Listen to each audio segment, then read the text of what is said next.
در بهشت فقط آرامشه، فقط صفا و صمیمیته، فقط محبته، هیچ عقده‌ای وجود نداره،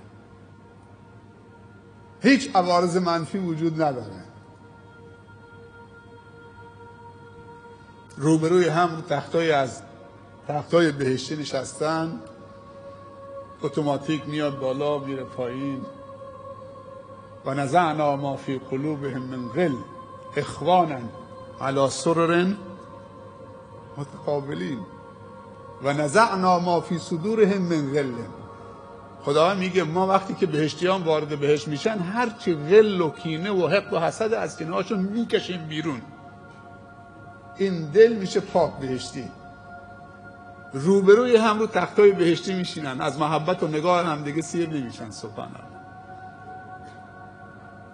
این تخت خودش میره بالا میاد پایین، شاخه درخت با میوه‌هاش با خوشه‌هاش میاد کنار دهنشون. سبحان الله. لعابتون سرازیر شده، آب دهنتون کم کم داره سرازیر میشه، بوی بهشت داره میاد.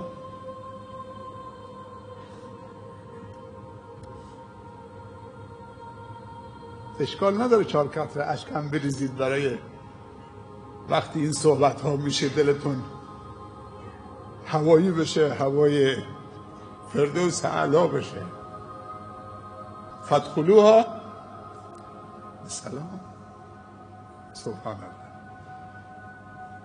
دیگه بزرگترین لذتی که بهشت اصلا فراموش میشه، هوش و حواس از انسان تو بهشت میگیره وقتی که خداوند پرده بلند میکنه، میگه من همون رب العالمینم که در دنیا رو به قبله می ایستادید.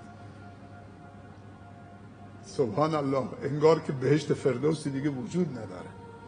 اون دیگه چیه که انسان وقتی شایسته و لایق میشه که خداوند پرده رو بلند بکنه بگه وجوه یومئذ ناظره الی ربها ناظره، اون روز دیگه صورتهای همینجور میدرخشه.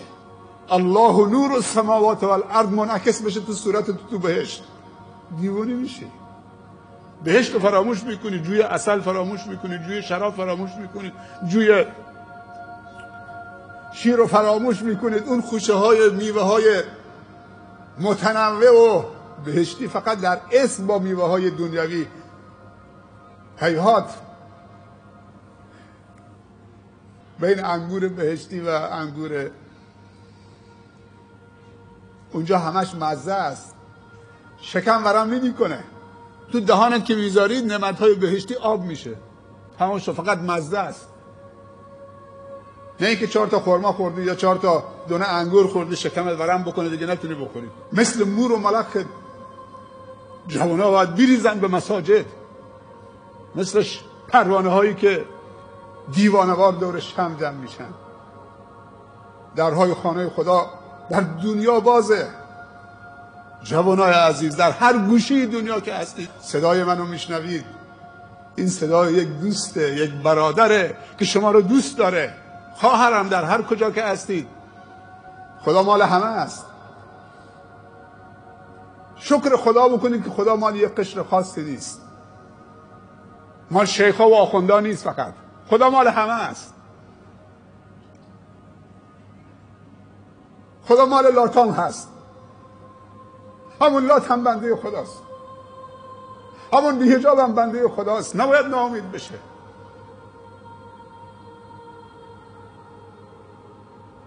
وقتش رسیده که آشتی بکنیم با الله.